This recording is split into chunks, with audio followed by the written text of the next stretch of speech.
Good morning. I've had my coffee. I'm kind of charged. I'm ready to go. I'm Joe Jetter. I'm basically the CTO of Maximus Federal. Hey, I was trying to figure out how to start this talk today about basically the AI Bill of Rights on one side and modernization on the other. And I kept saying, well, how can I start this talk? And I said, let me start off by telling you my ChatGPT journey. So back in Thanksgiving, I'm sitting around the table. My son is a sophomore in college, and I want to impress my relatives. I want to impress, my son's a smart guy. And so I said to my son, tell me something that's interesting but controversial in college. Just share with us what's going on. And he said, you know what, Dad? There's this debate about ChatGPT-generated papers versus student-generated papers. The professors claim they can tell the difference. We're claiming it's getting awfully close. I said, ChatGPT? I said, and generated papers, is this some newfangled way of Cliff Notes in the AI world? And I want to see what he's doing. So the next day, we sat down, and he showed me a paper that he had written. Then he mentioned the topic, he typed the topic into ChatGPT, and it generated a paper that was pretty good. My son's a very talented writer. I read nice inflection points, nice changes, things like that. But the paper was awfully good. I wouldn't say great, but good. So I kind of parked that in my head.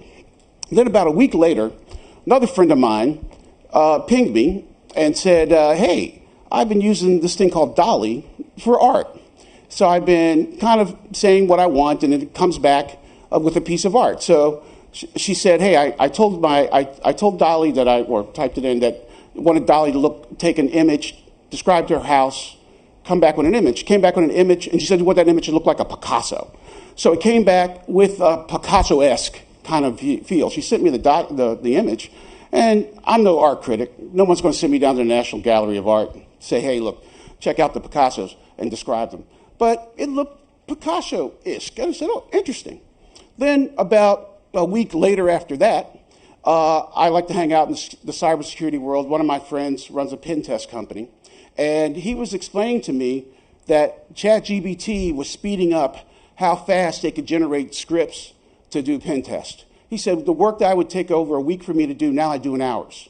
And he said, my biggest fear, now toddlers will start creating malicious code by just typing into ChatGPT. So I said, so now not just big state actors anymore, now you got to worry about the toddlers. So it was very, very interesting. So then I said, you know what, I want to try this. So this was nearing Christmas time, and so I got my ChatGPT account, and I said to myself, hey, let me see what I can do. What can I do that has nothing to do with my work, something that's very open source, and let me see what I can do with it. So I said, it's Christmas time. Let me see if it can generate a lesson about, because I go to, my father was a preacher. So I said, let me see if it can say something about the Bible, generate a lesson for me about Christmas. And so I gave it a few parameters, and boom, the lesson came out. And I said, wow, this is going to replace all the preachers. Oh, no, that was not a good thing. So anyway, I then said to myself, and I was reflecting over Christmas, I said, generative AI is changing everything. It's changing everything. And then just last week, I'm reading an article, Bill Gates said that this is the greatest technology since he got exposed to GUIs like 45 years ago. And then I said to myself, I would have said it's the greatest thing since the iPhone. But of course, Bill Gates is not going to say that because that doesn't do anything for a stock price. So the whole idea here is that this technology is here to stay. It's going to be very impactful. Think about it, ChatGPT, Bard, Lex, and others. We're going to see a plethora of this as we enter, as this year evolves. I think 12 months from now, we're going to say, what happened here? How did this change? The data's getting better. The data's getting more prominent, and we're going to have to deal with this. So then I went and thought about it, and I said to myself, when I think about this world and change, the technology is always well in front of the regulations and compliance. And this is a bit of a problem in this generative AI world because we're going to see data sets, people using data sets, and we're not sure where the data came from, but they're going to be trying to use it and make decisions on it.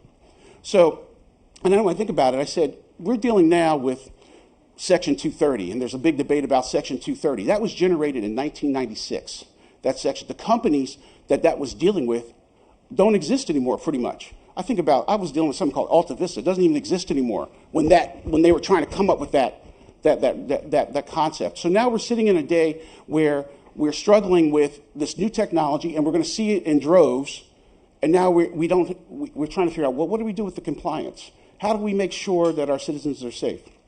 So then, as I thought about it more and more, obviously the AI Bill of Rights has come out. And I said the AI Bill of Rights really is meant to reflect a lot of what we do in our values. Of course, it's reflected by the Constitution and the Bill of Rights. And the AI Bill of Rights is a good framework to begin with. First of all, talking about the concepts of safety and creating safe applications and safe use of these applications. Secondly, we know there's a problem in AI in discrimination, but from a standpoint of being able to think about this from a standpoint of how we stand up applications that don't discriminate. Thirdly, the whole aspect of data privacy. And we think about data privacy, we have many regulations and compliance around data privacy. How do we bake data privacy and the various regulations and compliance that we have to do into this technology? Finally, notice and notifications. I always look at that when I think about my terms of use, at various things I have to click on terms of use, and there are 10, 20 pages of terms of use.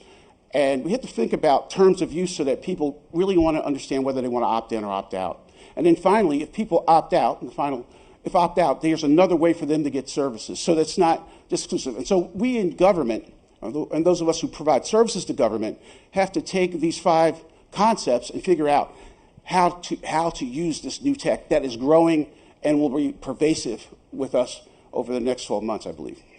So I went back in at Maximus.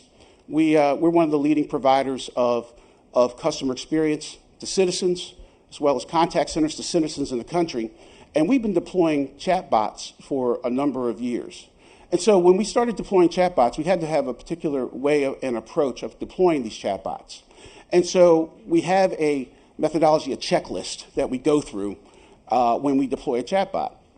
And so you have to think about it in terms of a few things. When you're deploying, you have to say, what is the human-centered design? And our last speaker talked a little bit about human-centered design. Human-centered design is key at really getting at all those 5 aspects of the AI Bill of Rights.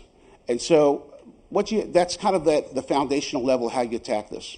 Then the next layer down has to be clean data. One of the biggest problems in generative AI is clean data.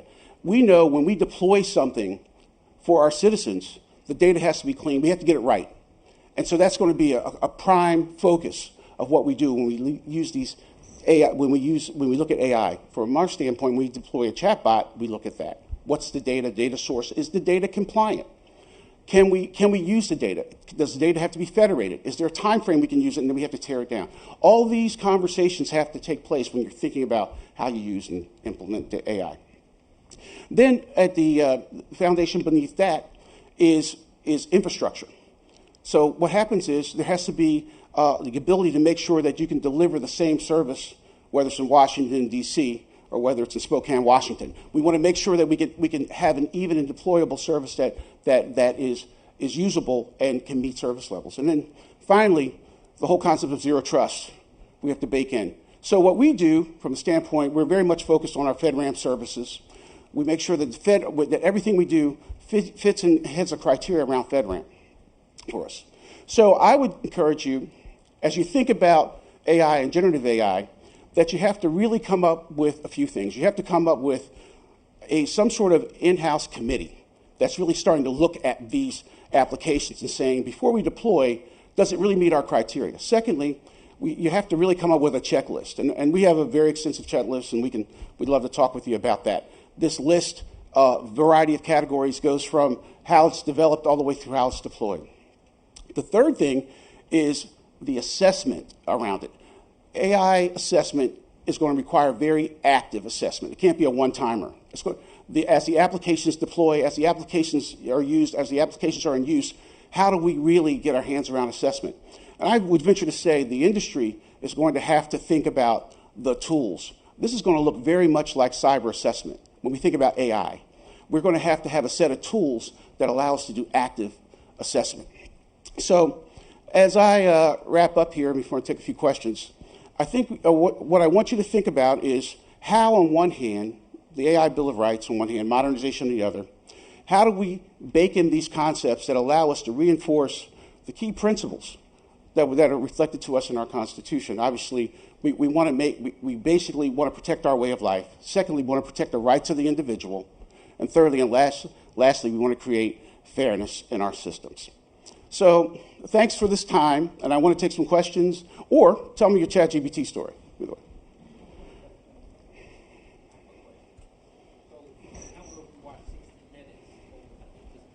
Yeah.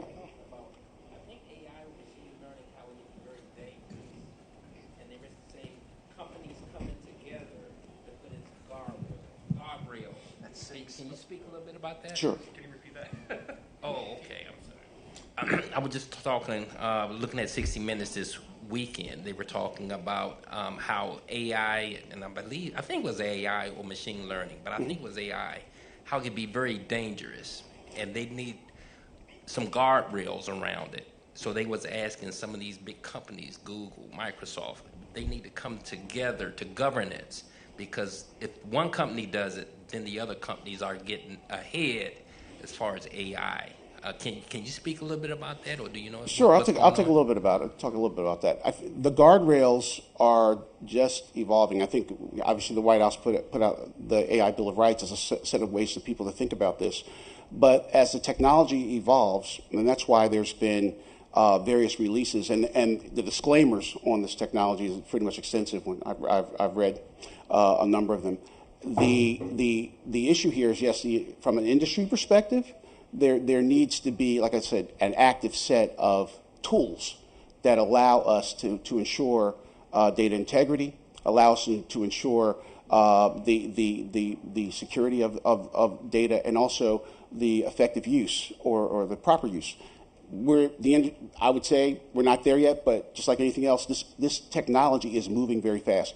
The first thing you're going to hear people say, I want to do this with Bard or this with ChatGPT, just like I heard with the iPhone. There were times when, remember in the evolution of the iPhone as it relates to government, there was a lot of concern about security, and people say, I want to do like I can do with the iPhone. And we said, we can't do that because it doesn't set a set of compliance.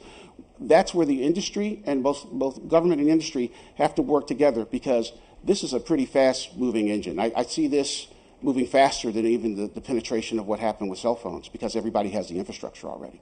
So you're correct in that the industry needs to come together and really work with government to suggest the right guidelines for how this is deployed. Any other questions, thoughts?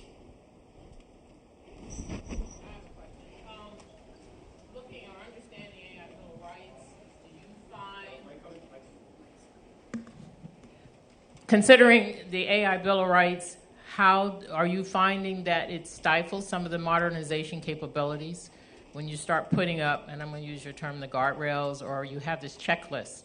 All right, you got a long linear checklist. Do you see that it might limit some of the modernization? So I don't see it limiting modernization. I see it as enabling modernization. If we have this checklist, allows us to think about the responsible use or the responsible implementation of things, and it gives us a way to interact as industry and as government to say, hey, have we really effectively deployed an application that can meet the mission? And so I'm very much a supporter of guardrails, because I think that enables. I think when we don't have them, we get a lot of confusion and more confusion. And I think I'm really looking as this technology, especially generative AI, the guardrails that come up. The other thing is you have to think about it. These are very, very large and complex algorithms and databases that we're going to start making, that we're going to see our citizens making decisions on. And those, when they make decisions on that, it's going to affect immediately what happens with us from the questions that come into everything from our contact centers to what happens with our websites. These questions are going to come in because people are going to say, example, they'll type in the ChatGPT, how do I apply for Social Security? It's going to spit out a script. And they're going to sit there and say, okay, I'm going to do this, this, and this. This is immediately is going to have an impact on what happens to us as government. So that's why we need to understand and be government as well as industry, what are those guardrails, and come together on those guardrails. I think that's an effective place and something that needs to happen this year. Yeah, I'm going to continue the AI thought question. I think I'm still grappling around, like, how do we get ahead of ourselves? I mean, I know, you mentioned the iPhone experience. We've had some learning curve there, and we kind of follow. I mean, I think as agencies and government and policymaker and industry leaders, how do we learn from that? And obviously, this is a more transformation part of, the industry and the whole way of life versus an iPhone, I think. So what is the framework? I mean, like you mentioned, guardrails, data, cleaning the data, privacy. Are there mechanics around, how do we embrace it and get ahead of ourselves in this AI world? I mean, it's going to come, hitting at us. And so I just, any thoughts on that? I hate to say this.